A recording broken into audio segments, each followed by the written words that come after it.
Ang iniisip-isip ko, hindi ko mahinto. Pintig ng puso, ikaw ang pinangarap-ngarap ko. Simula nang matanto na balang araw iibig ang puso. Ikaw ang pag-ibig na hinintay. Puso ay nalumbay ng kay tagal, ngunit ngayon'y nandito na. Ikaw ang pag-ibig na binigay sa akin ang may kapal. Biyaya ka sa buhay ko, ligaya't pag-ibig ko'y ikaw.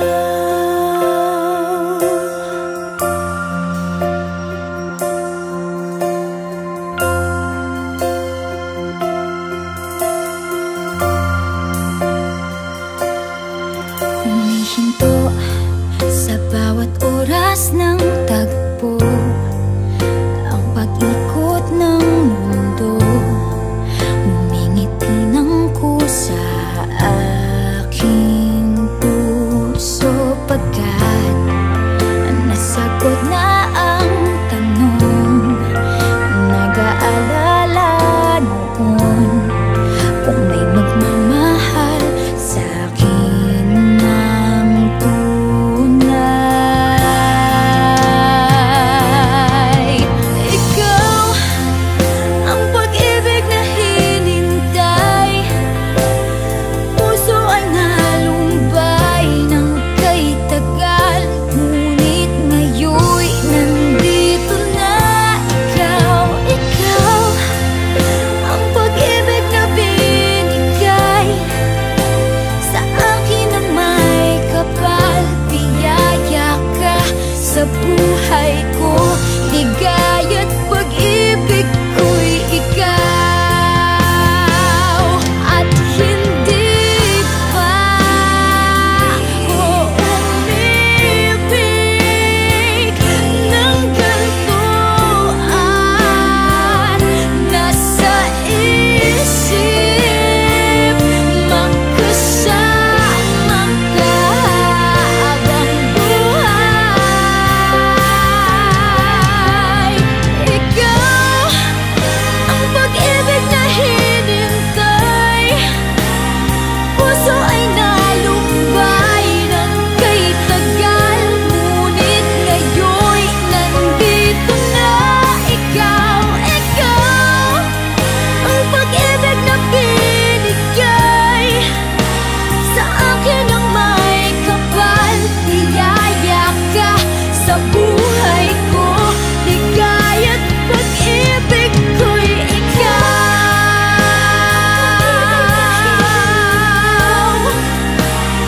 Puso ay nalumbay ng kay tagal, ngunit ngayon'y nandito na. Ikaw ang pag-ibig na binigay. Hoy, Berting! Wala ka namang trabaho, puro ka pa inom. Mahiya ka naman sa akin. Aba, Matilde, ba't naman ako mahihiya sa iyo? Hindi naman ikaw nagbigay ng pambili ko ng mga alak, ah. Hoy, magaling na lalaki. Mahiya ka nga sa anak mo. Nangihingi ka ng pera para pambili ng alak, para ipainom dyan sa mga barkada mong mga tamad. Pari-pareho kayong mga batugan.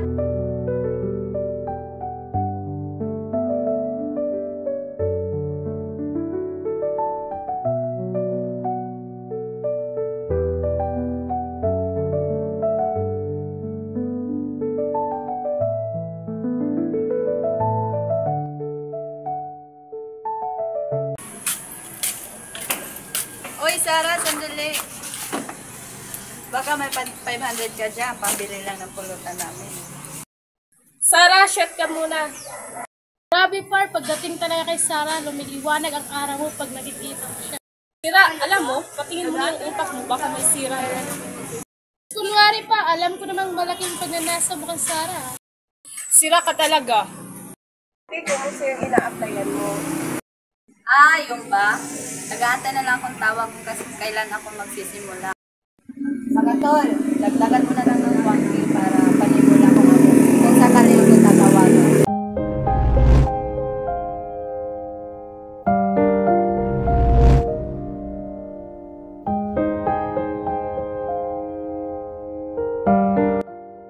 Ayan ate, sana matawagan ka na.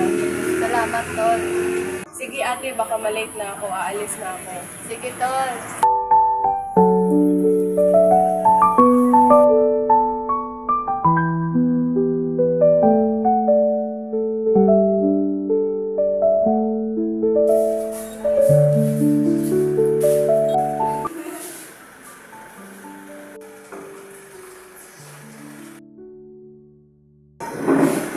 Sarah, late ka na ng 10 minutes. Lagi ka na lang late. Ito fans, dapat submit ito as soon as possible kasi nagmamadali ang kliyente natin. Sorry po, sir.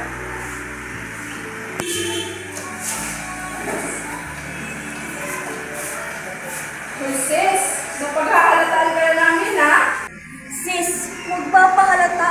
Baka malaman ni Ma'am Christine. Patay na patay ba naman yun kang Sir Joshua? Ako, wala yun. Nakakain na ako ng maanghang kanina. Naku, kami pa niloko mo. Kita nga sa mukha mong hinuhubaran mo na si Sir Jose. Aba, magaling. Oras ng trabaho, dadagdagan kayo dyan. Sige Sarah, alis na kami. Tara, Margo. Pwede bang magtrabaho ka na maayos? Hindi yung makipaglandian ka dyan? Isa pa, binabayaran ka ng kumpanya para magtrabaho. Hindi yung nandiin lang si Joshua. Ano po ba sinasabi niyo? Naku, Bern. Alam ko naman patay na patay ka sa lalaking gusto ko eh. Ano naman sa'yo? Sa pagkapaalam ko, wala naman kayo. Isa pa, parehas lang naman tayo nagtatrabaho dito.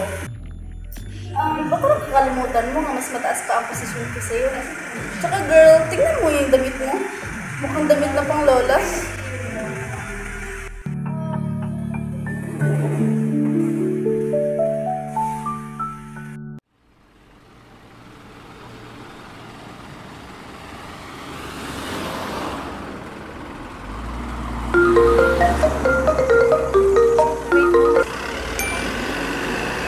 Hello, ma. Anak, pumunta ka na dito sa may presinto. Bilisan mo. Ano po bang nangyari? Si kuya mo nahuli ng mga pulis. Bilisan mo, pumunta ka na dito.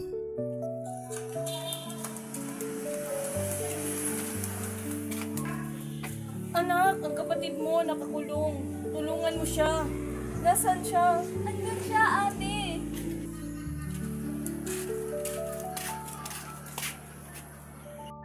Kuya, ano na naman ba to? Di ka ba napapagod sa kakalabas-pasok mo dyan? At ngayon, andyan ka na naman? Take your seats, ma'am. Ay, pag-ulit po. Ano po bang kaso ng kuya mo? Ayun dito, nagnakaw siya sa may phone shop, ma'am. Tapos may nakakakilala sa kanya, kaya namin siya nahuli sa bahay niya. Magkano po ba bigyan sa inyo? Naku, malaki-laki po ito. 20K.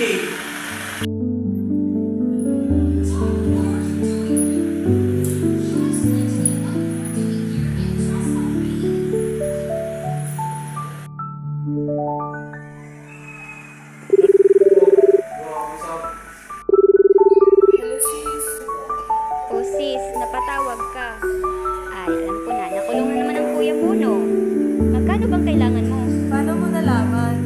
Eh, di ba, jowa ko yung pulis na nakahuli sa kuya mo. 20K ang piyansa niya eh. 10K lang yung cash ko.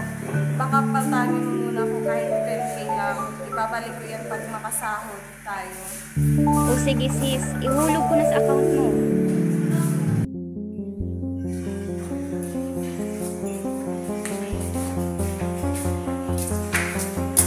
Ano ba yun, kuya? Ano nangyayari dito? Kuya naman eh, lagi na lang tayong ganito. Pagod na ako sa bahay na to. Kung alam mo lang, kung alam niyo lang. Kung humihingi naman kayo ng pera, wala naman akong reklamo. Pero sana naman bigyan niyo ako ng kunting kahiliyan.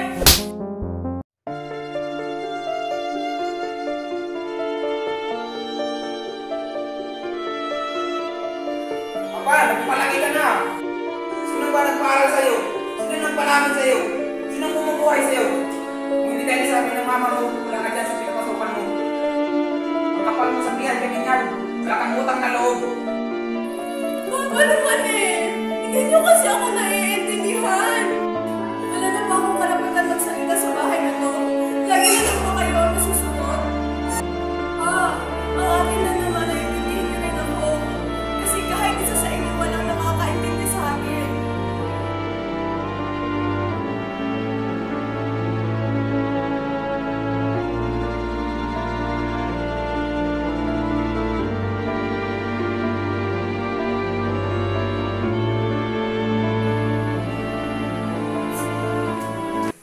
Lang to, huwag kang kikilos. Akin na yung mago.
Alam mo ba, munti ka na sumuko ang puso ko.